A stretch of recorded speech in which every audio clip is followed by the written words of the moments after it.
second important sector in the contrast-induced acute kidney injury workshop is to know the risk factors and the prognosis of the patients. So if you look at I'll follow this agenda, what are the risk factors and what is the prognosis related to the occurrence of contrast-induced acute kidney injury. I'll start with these statements of the KDIGO guidelines.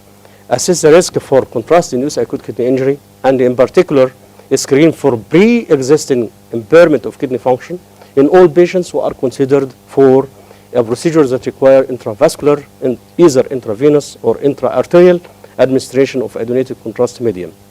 Although the evidence is not graded, but this is, I believe, that is very important to do serum creatinine to evaluate kidney function before doing any contrast-based procedures or investigations, because this is an important pathway to prevent contrast-induced acute kidney injury.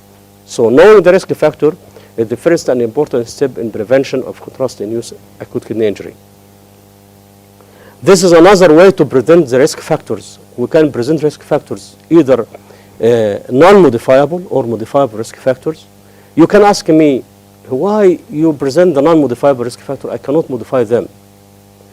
Although you cannot modify the age and the comorbidities the patient have, but for the patients who is elderly or has multiple comorbidities, you will be very cautious. So knowing that the patient has non-modifiable risk factors, you will be cautious in using the contrast, especially the type and the dose of contrast.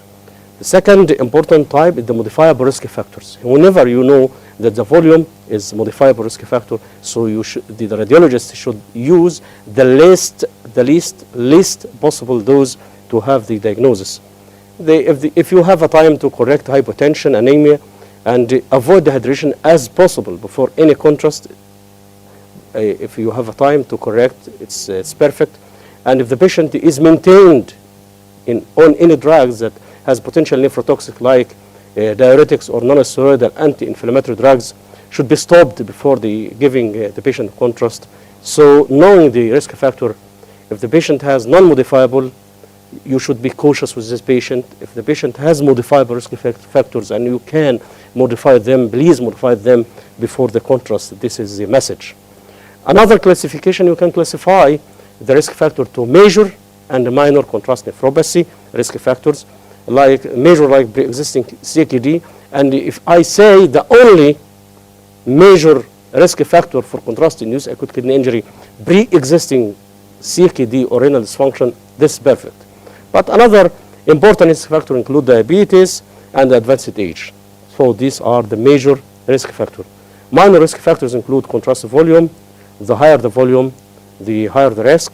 The presence of heart dysfunction, especially left ventricular ejection fraction, as I mentioned later, multiple myeloma, dehydration, hypotension. So all these, again, the presence of pre-existing kidney dysfunction is the most important respected risk factor for contrast-induced acute kidney injury. Up to that, 90% of the patients who will develop contrast-induced acute kidney injury have pre-existing renal dysfunction. So we should be cautious with these patients. So this study included 11,000 patients. All of them were exposed to CT scan, either with contrast or without contrast. They addressed a very important question, because there was a question, at what level of creatinine I can proceed for contrasts relatively safely? The old statement was creatinine 2.5 milligram per deciliter, and then it was modified to 1.3 milligram per deciliter for men, and only 1 milligram per deciliter for women. Estimated GFR 60 milli per minute. So please keep in your mind these figures. 1.3 milligram per deciliter for males, 1 for females, and estimated GFR should be above 60. This is the lowest risk. But this study, it challenged these recommendations, because if you look here, these are the three classes of the patient followed. Patient receiving iohexol, which is low osmolar, or iodoxinol, which is isoosmolar, or the white column reflecting the patients who were subject to non-contrast CT scan. If you look at the results, this is the incidence of kidney injury. If you find here, you can find the control law is although the creatinine here is increasing up to 1.8, there is no hazards from the contrast. And here the risk will be more vivid and clear if creatinine exceeds 1.8 milligram per deciliter. So this study, including a large number of patients, it challenged the old dogma and increase the creatinine to 1.8. This is the cutoff point, and estimated GFR instead of 60 milli per minute to 45 milli per minute. But again, these are patients without other risk factors. So we should stack to 1.3 in males, 1 in females, especially if there are other comorbidities. But if the patient has no other comorbidities, you can give him contrast up to 1.8 milligram per deciliter and GFR 45 milli per minute. So it depends on your evaluation. So please stick to the clinical history, good history, thorough examination, and the proper investigation before you evaluate the risk of the patients. This is another study showing that the age above 70, anemia, congestive heart failure, diabetes are predictors for contrast-induced nephropathy in CT scan. Look at this is an important slide because if estimated GFR in the range of 45 to 60, nothing, no contrast-induced acute kidney injury, and there is no patients with rise of creatinine after the contrast. But the rise of creatinine starts to occur if the estimated GFR below 45, especially if the patient diabetic, and here the risk is more clear if estimated GFR below 30. So again, I stress on the level of kidney function before the contrast. The lower the estimated GFR, especially if it is below 45, the higher the risk, and the very high risk is the persons with estimated GFR below 30 milli per minute, especially if the patient diabetic. And these are the different studies that address the issue of contrast-enhanced CT and risk factors, and you can find the incidence ranging 12% to 1.3, etc. So again, either the patient is diabetic, which is denoted by the red color, or non-diabetic, the green color. If the GFR decreases below 40, you find the linear increasing of contrast nephropathy and linear increasing of the need of dialysis. So again and again and again, the estimated GFR 45 milli per minute should be kept in mind. Another risk factor related to the heart function. If we have estimated the heart function by measuring left ventricular ejection fraction, and we find estimated GFR above 60 and ejection fraction above 40, this is you find here the risk of nephropathy is 11%. But if estimated GFR below 60 and the ejection fraction below 40, the risk increases from 11 to 58%. So we put in mind the status of heart as we put the status of the kidney. Another scoring system which is best fitting for the patient in coronary care unit. So if you have the patient with systolic hypotension exceeding 1 hour below 80, you give him 5 according to the score, and you follow the score. According to the age, you give points, according to diabetes, according to the volume, and at the end you submit the score. If you have total score below 5, the risk for nephropathy is 7.5%, and need of the dialysis is just 0.04%. So this is a very low risk regarding the dialysis. But if the score exceeding 16, the risk of nephropathy increases from 7.5 to 57, and need of dialysis from 0.04% to 12%. So this is a very important score to be put in the sheet of the patients before doing contrast. Another way of expression of the contrast nephropathy by the classification, either patient-related or not patient-related, and here you can find the hypoalbuminemia, etc. So you can present the risk by different ways. The predictors for nephropathy in patients who exposed to emergency primary coronary intervention include the women and the culprit lesion, as you see in this slide. One of the important stops in this presentation is the blood glucose. We said that diabetes is a risk factor. Now the question is impaired glucose tolerance is another risk factor? From this study, no. The answer was no. There is no significant difference between impaired glucose tolerance and the patient who has normal fasting glucose. The only is diabetics who are risky for contrast-induced acute kidney injury. But after this study, another work including a large number of patients, exceeding 6,000 patients, showed that Blood glucose exceeding 100 milligram per deciliter is another independent risk factor for contrast-induced acute kidney injury. So based on this study, either diabetes or impaired glucose tolerance, both of them are risk factors for contrast-induced acute kidney injury. Another status, which is acute hyperglycemia. What's meant by acute hyperglycemia? The blood glucose exceeds 198 or 200 approximately milligram per deciliter while the patient is admitted in hospital. You can have a patient who developed acute hyperglycemia without diabetes. Another diabetic patients who developed acute hyperglycemia. So follow-up of this patient will find that the presence of acute hyperglycemia is another independent risk factor for contrast-induced nephropathy. And here you'll find very strange data. If the patient is diabetic, you'll find the contribution of acute hyperglycemia is none. So the risk even lower than the acute hyperglycemia doesn't occur.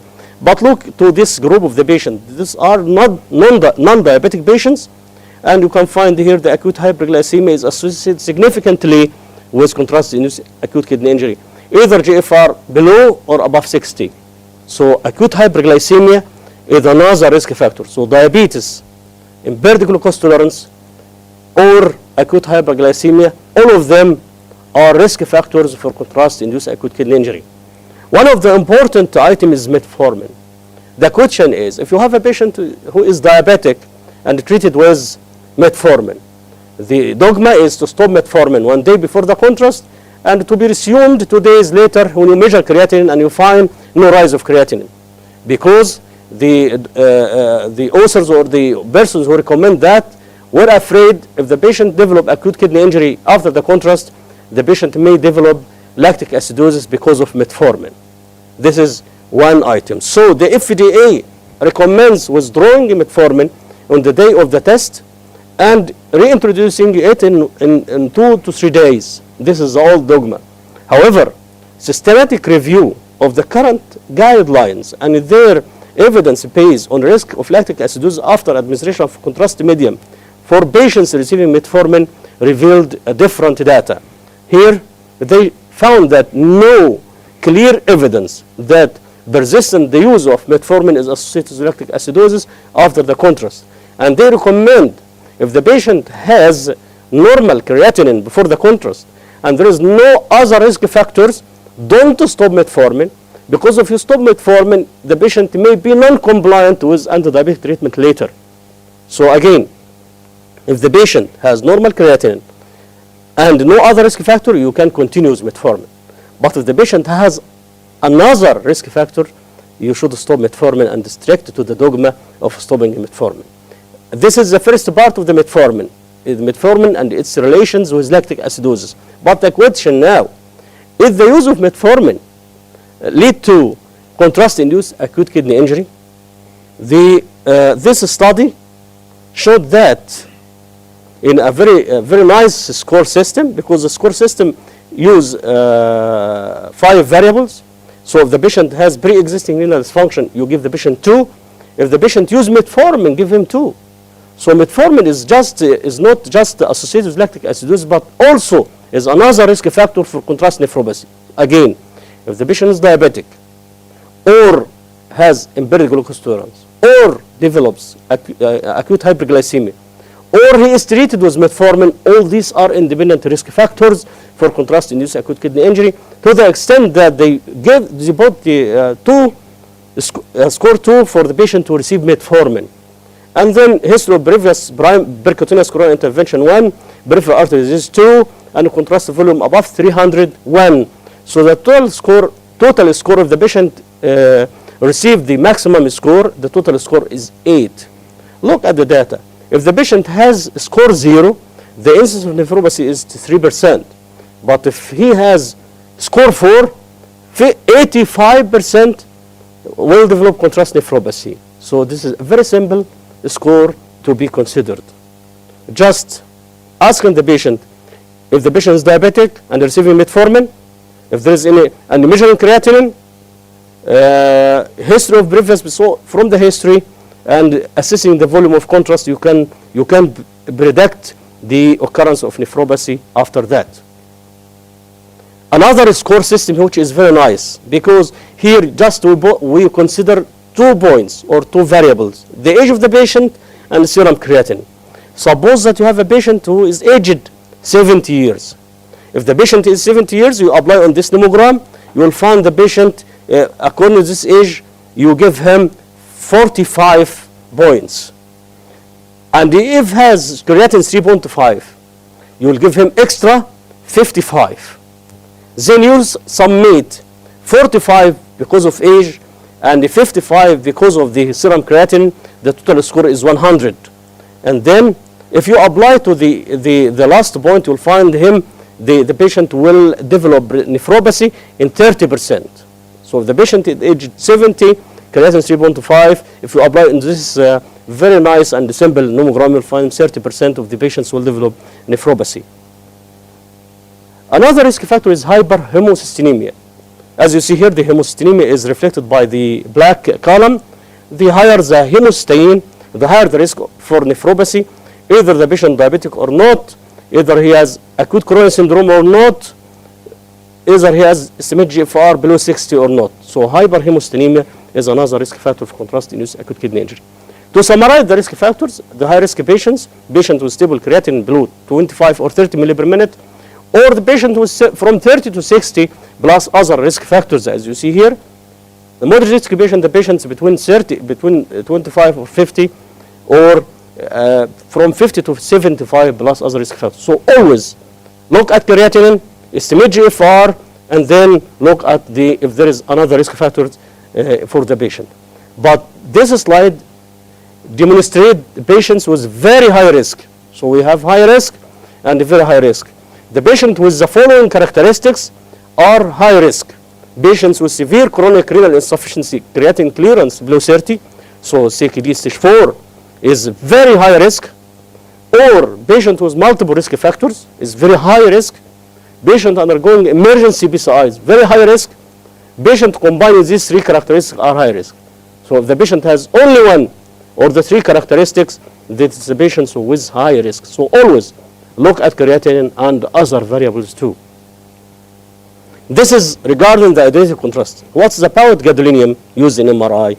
The gadolinium used in MRI, this study demonstrates that the use of gadolinium in stage 3 and 4 is associated with nephropathy and acute kidney injury, and the same risk factors, lower estimated GFR and the presence of diabetic nephropathy. One of the important items to be mentioned here, one of the important risk factors in gadolinium is the dose. If you exceed 0.3 millimole per kg, this is a very high risk for contrast-induced nephropathy. This is a very nice study because it compared the outcome after iodinated contrast and gadolinium. If you look here to the data, within 3 months of follow-up, this dotted line reflects the iodinated contrast and the black one denoting gadolinium. So within 3 months, cumulative incidence of dialysis or transplantation is significantly higher in iodinated contrast. So if you look the follow-up after 3 months, you will find the iodinated contrast is very bad, associated with high percentage of patients will depend on dialysis or transplantation.